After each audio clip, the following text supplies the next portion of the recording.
Bed sharing, also called co-sleeping, is a pretty controversial topic in the realm of parenting.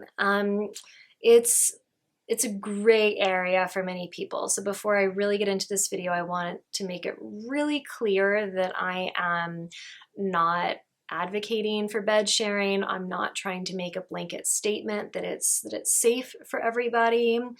As you'll soon discover, I chose to co-sleep with my son because it personally made sense for me, and I felt like the factors in our home made it safe. But again, as somebody who offers guidance to women, I cannot give it the official thumbs up. What I can do is, share studies with you, anecdotes about this practice, and completely leave it up to you regarding the decision that feels best. And of course, I recommend talking to a care provider that you trust, getting more information. So this is not medical advice. Okay, so for me, I started co-sleeping with my son because the first night of his life, he was in a crib in our room, but I could not sleep. I was so nervous when I couldn't hear him breathing. I would get up, I swear, every 10 minutes to feel his chest or to put my finger under his nostrils to make sure I felt that warm air. And then when he would eventually wake up, I would be relieved. It's like, oh great, I can hold him in bed for a minute and breastfeed him. But then following recommendations, when he would fall back asleep, I'd put him back in the crib and then he'd wake up and nobody got any sleep. So the next day, I really looked into all the studies that I'm going to share with you and made the very personal choice to co-sleep. Neither myself or my husband, we don't drink, we don't do drugs, we don't take sleeping pills, we have a super firm mattress, we don't use a top sheet. We live in California, so it's never really that cold. So what I did is I tucked the blanket that we use like around my waist so it wouldn't bunch up, and I would kind of curve my arm over my son's head so the pillow wouldn't bunch down. He would lay on his back, kind of like in this nest that my body would create. I would lay on my side, my arms would be up here, and then my knees would be here under his feet. And he would just stay like that. He would stay on his back, he would turn his face to breastfeed, and then would turn back. And it worked really well for us. Neither of us fell into a heavy sleep. I would wake up when he would move around. He was probably more sensitive to me moving around. In some ways that actually, or not in some ways, that does reduce the chance of SIDS when the baby arouses more, because it lowers the chance of them being in such a deep sleep that they can't auto resuscitate if they stop breathing or overheat or something like that. So for us, it was a good choice, but again, it was a very, very personal choice that depended on the unique circumstances in our house. And my son was full term. He was very healthy. He didn't have any health issues. So that all contributed to me choosing to co-sleep and feeling good about it. But again, we all have different circumstances. Some parents can't sleep at all. If the baby's in the bed, nobody's getting sleep. It's just not a good situation for them. So again, I am absolutely not telling you that you should definitely bed share. Okay, so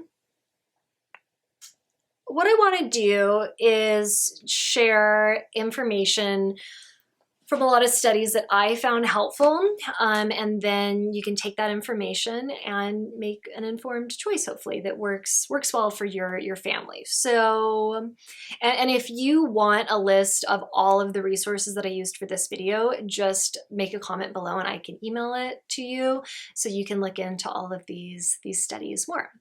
Okay, so there was a report published by the American Academy of Pediatrics that states that regardless of parental smoking status, or if the baby is breastfed, that there is an increased risk of SIDS when bed sharing if the baby is younger than 4 months. So I know some parents that chose to wait to co-sleep until their baby was older than 4 months.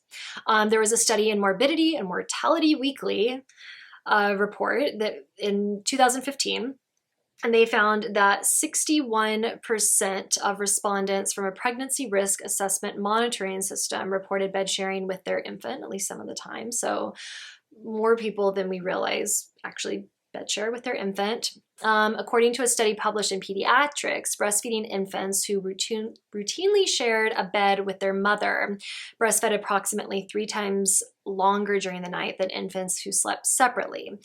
They also suggested that because bed sharing, again, could increase breastfeeding, that it could potentially protect against SIDS in some circumstances.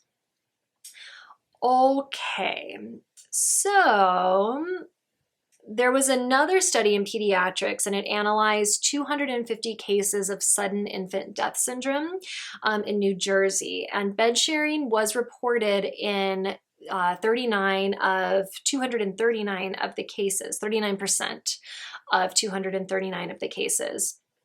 But they also found that in those situations, 43% noted maternal smoking, meaning the mother was also a smoker, and 72% of those babies did not breastfeed. So, and they also found that in a lot of these situations, the baby was laying face down. So in this specific study, they reported that bed sharing was especially risky if the mother smoked, slept with the baby on a sofa, the infant was younger than 11 weeks, or there was somebody in the bed that wasn't one of the baby's parents. So it's recommended that only the mother's or the baby's parents sleep in the bed, no siblings or anybody like that.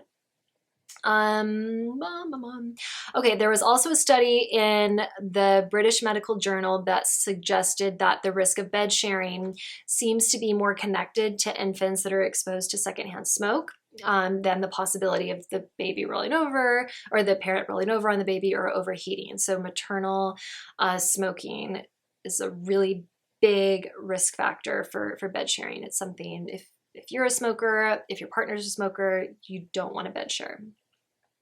Okay, according to the same journal, they found that co-sleeping on a sofa is pretty dangerous. It significantly increases the risk of SIDS. And they found that when parents do not smoke and the infant is older than 14 weeks, co-sleeping did not increase the risk of SIDS, according to this study.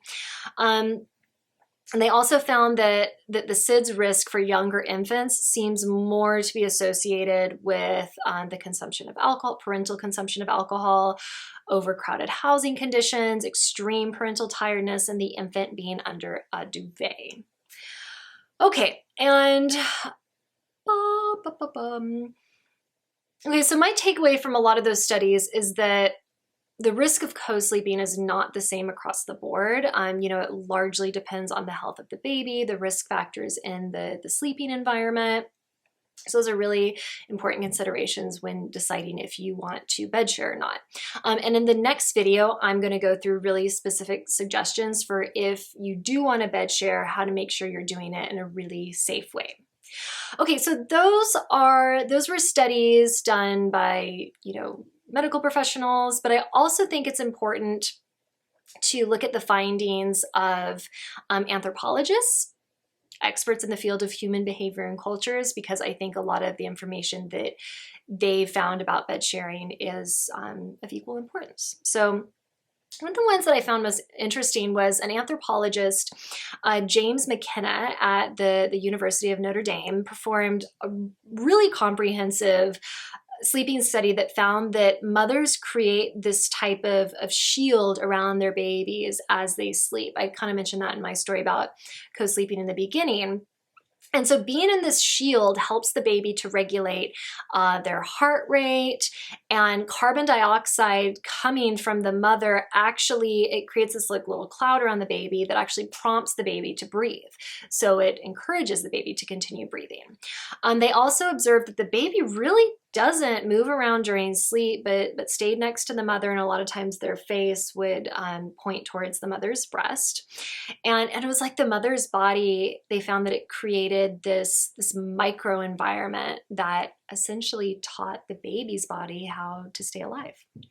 Okay, so the same anthropologist also found that bed sharing can be a really important mechanism in regulating an infant's sleep development, and that mothers in many cultures and many species, like primates as well, they understand this connection and thus have been bed sharing for from the beginning of humankind. Bed sharing is one of, or at least it used to be, pretty much the most common way that babies slept, is with the mother.